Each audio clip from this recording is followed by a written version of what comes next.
ayenda mfupi nafe adzasenza katundu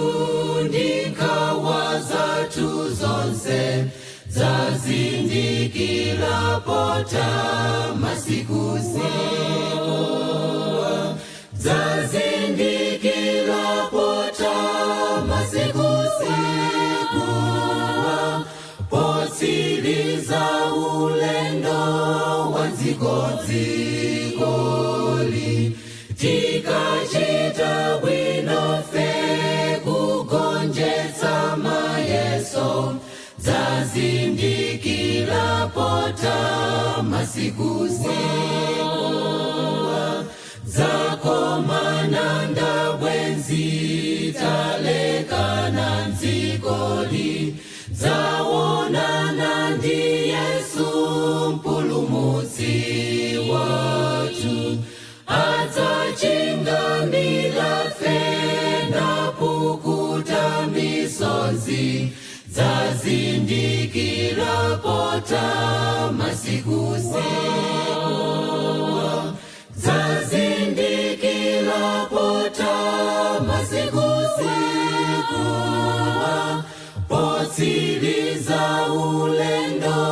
wanzikodzikoli tikachita bwino fe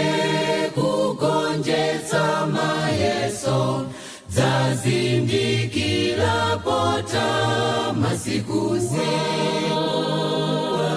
dzikoli la uchimo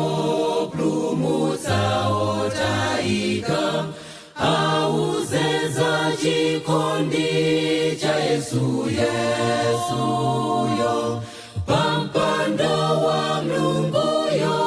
mpoto zalandila fe zazindikira pota masiku zazindikira pota masiku potsiriza ulendo wanzikodzikoli tikachita bwino fe kugonjetsa mayeso zazindikira pota masiku zazindikira pota masiku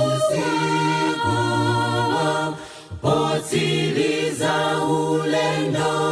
wanzikodzikoli tikachita bwino fe kugonjetsa mayeso zazindikira pota masiku